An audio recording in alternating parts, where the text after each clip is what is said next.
Match শুরুর আগেই ফলাফল ফাঁস। ব্রাজিল নাকি হাইতি, কোন দল জিতবে এবার এই ম্যাচ নিয়েই ভবিষ্যৎবাণী ফাঁস করলো জ্যোতিষী বিড়াল।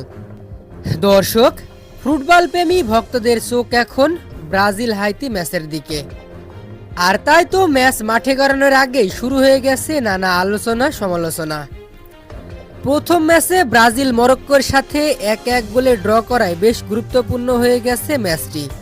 অপরদিকে হাইতি দলও চাইবে 5 বারের বিশ্ব চ্যাম্পিয়নদের রুখে দিয়ে সবার নজরে আসতে, কেননা এবারের 2026 বিশ্বকাপে র্যাঙ্কিংয়ে পিছিয়ে থাকা দলগুলোই চমক দেখাচ্ছে। আর তাই হাইতিও চাইবে তেমনই কিছু করতে।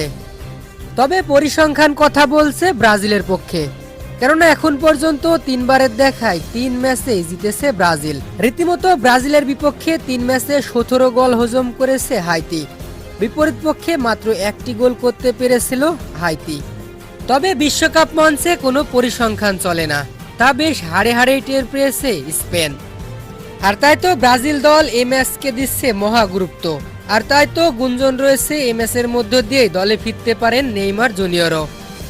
আর এই ম্যাচের উত্তেজনা আরও এক ধাপ বাড়িয়ে দিল জ্যোতিষী বিড়াল। এই ম্যাচ নিয়ে রীতিমতো ভবিষ্যৎবাণী করে হইচই ফেলে দিয়েছে, যা সামাজিক যোগাযোগ মাধ্যমে এখন ভাইরাল।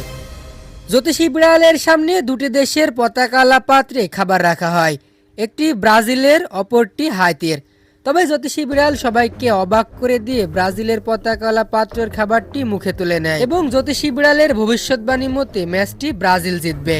তো দর্শক, আপনাদের কি মনে হয়, জ্যোতিষী বিড়ালের ভবিষ্যৎবাণী মতে ম্যাচটি কি ব্রাজিলে জিতবে, নাকি ভবিষ্যৎবাণী মিথ্যা করে দিয়ে ম্যাচটি হাইতে জিতবে? জানিয়ে দিন আপনার মূল্যবান মতামতটি। আর আপনি যদি আমাদের চ্যানেলে নতুন হয়ে থাকেন তাহলে অবশ্যই চ্যানেলটি সাবস্ক্রাইব করুন এবং আমাদের সঙ্গেই থাকুন।